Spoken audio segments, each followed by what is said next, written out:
Who are you?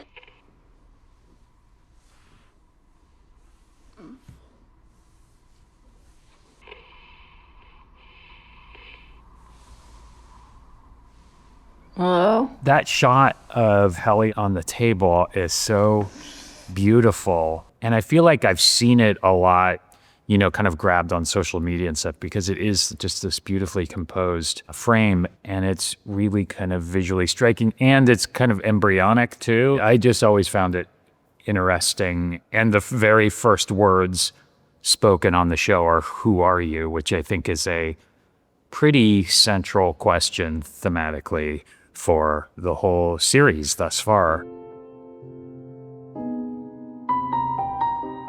Hi GQ, I'm going to run you through the best moments of Severance according to GQ. This is GQ, and I'm Adam Scott. Walk. You skipped the preamble. Shit. I'm sorry, I got ahead of myself. Mark, on the other end of that little intercom system, is fumbling and trying to figure out what the hell he's doing, just as lost or similarly lost and displaced as Helly is. Are you seeing this? I'm watching. Should I help? You should not.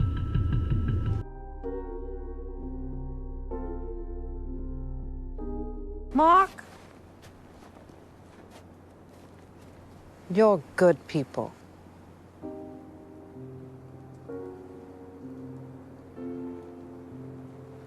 I remember reading the first episode for the first time, and that being the final beat, and just thinking like, oh shit, this is wild, and this is interesting, and it's sort of a peek into just how nefarious this world could be and how clever this show could be. I mean, with Patricia, you're never quite sure what she's going to do, both with Cobel and Selvig, which is great because they're entirely different relationships on the inside and on the outside. But in both circumstances, both Innie Mark and Outie Mark are sort of unsettled and not knowing what the hell this person is going to do or say.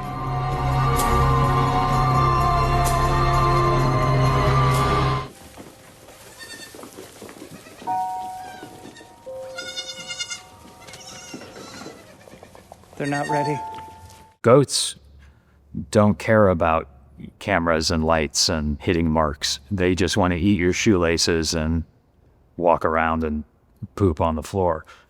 They're adorable and very sweet animals. And now I can say that I've worked with goats quite a bit on camera.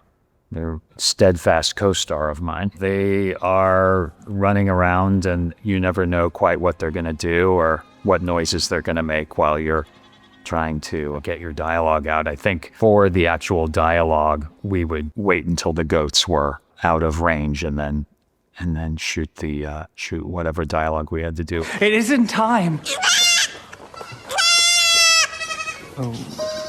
But get the hell out of here. Although the man that's in there kind of feeding a goat, he did have to, I believe he had to say all his dialogue with an actual baby goat nursing.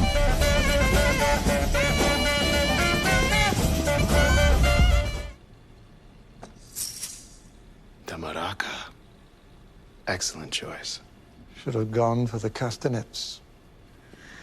I choose Defiant Jazz. The MDE was something that Mark had heard about but never experienced. And so the moment Milchick says that this is the treat we're in for, I think excitement starts sort of rumbling through the room. Ben Stiller, who's directing that episode, I believe, had not told us they had outfitted disco lights in the office. And so when that switched on, that's a very real reaction from all of us.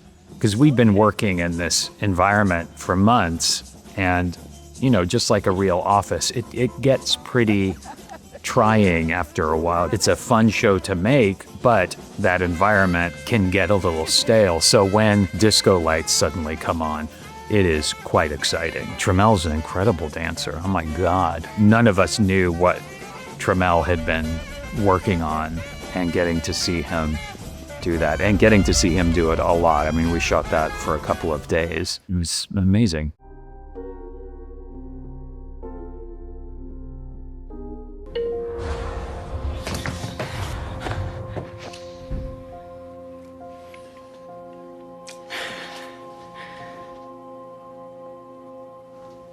In case we don't come back. I don't know, in case we do. Right. I think that up until that moment, Mark hadn't experienced those kinds of feelings at all. So it took him a while to recognize and name it and kind of, find a way to express it. And it kind of takes Helly to guide him there a bit. It's 100% takes Helly to do it, because I don't think Mark knows what to do in that moment, but knows that nothing will, be the same after this.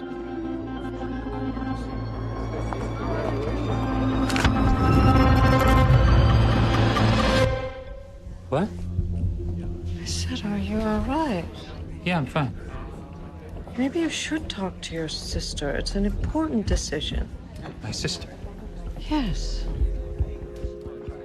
Mark? Yeah. You sure you're okay?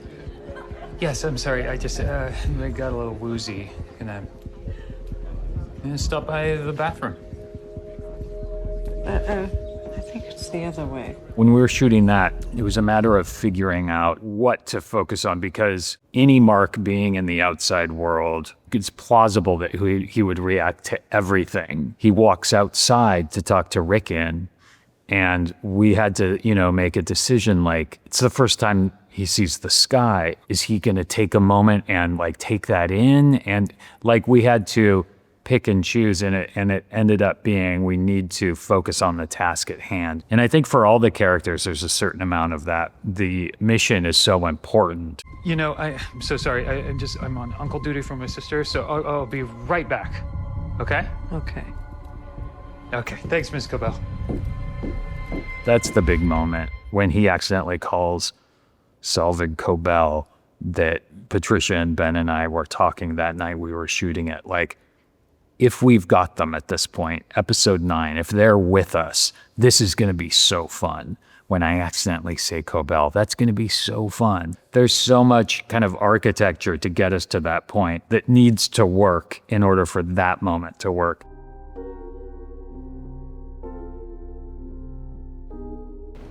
Sorry if I'm distracting you from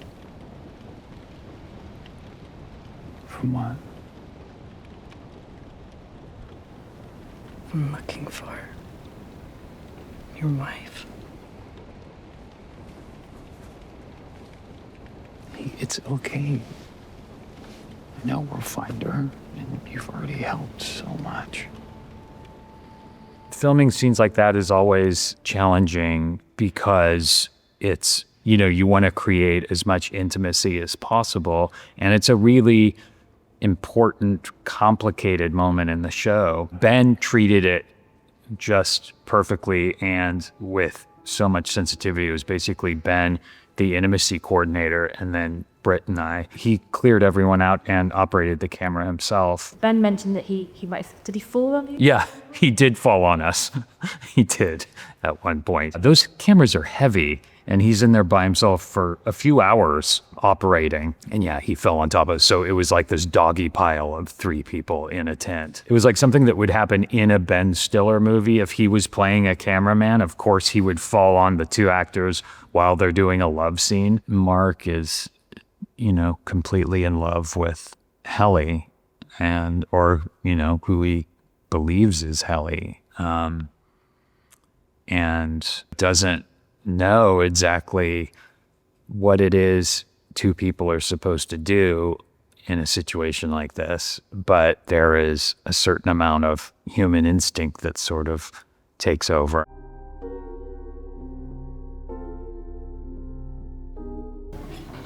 I'm like the head of the company, Mark. Right. Dumb, sorry. Yeah, you should be sorry. Really? I'm kidding. Okay. You're clearly not dumb. I don't know. You're the one who invented a revolutionary medical procedure. Hey, now that was not me. That was my father. Uh-huh.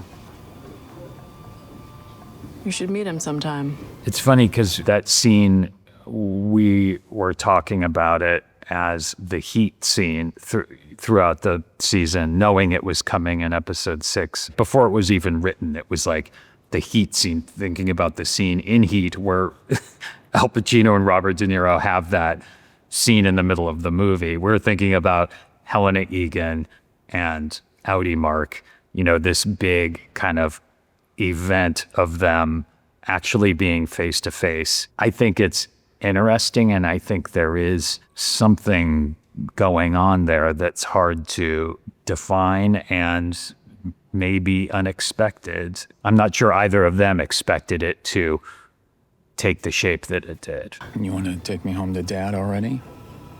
Yeah, I think it's finally time. Okay. Sure, let's do it. You'd be the first. So no pressure. Yeah, none whatsoever. The head of the company is following him when he's out trying to eat, at least for him, making these sort of veiled threats. And I know you've already been through so much with losing your wife and all. Hannah.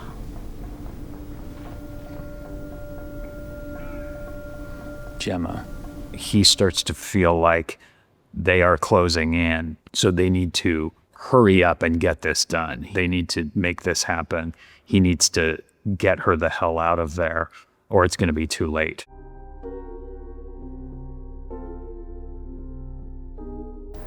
Hey, well,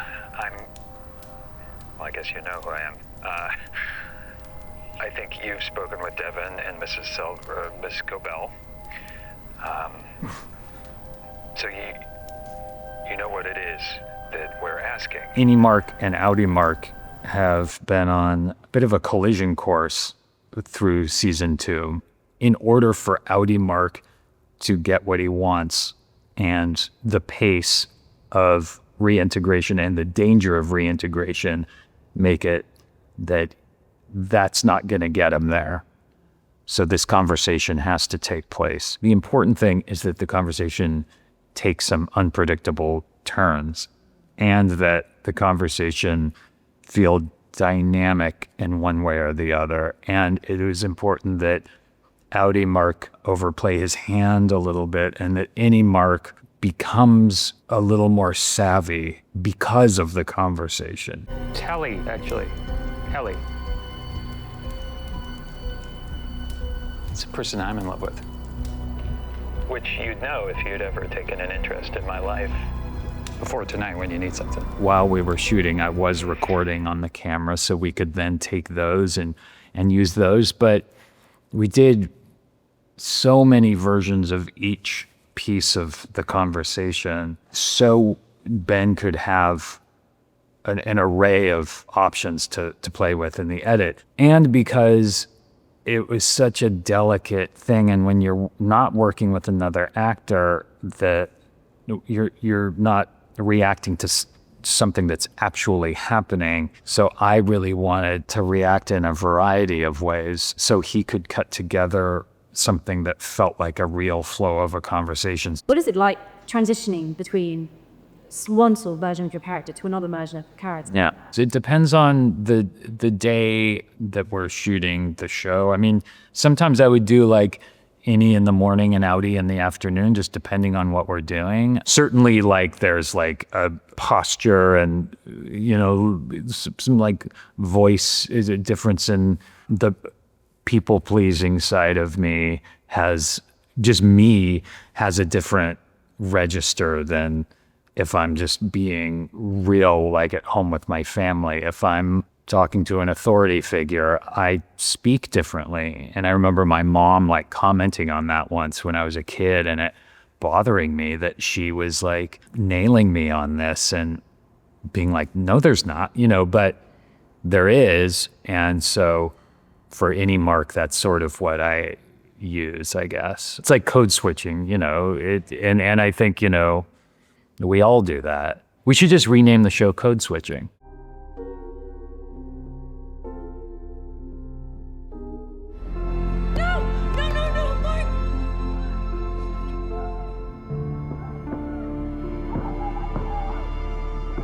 That was another thing that was kind of decided early on, that this is how the season was going to end. And I love how the kind of the last sort of frame is this image of these two people that are, you know, they've made this pretty big game time decision. It's a painful moment, you know, and they are filled with hope and possibility and excitement.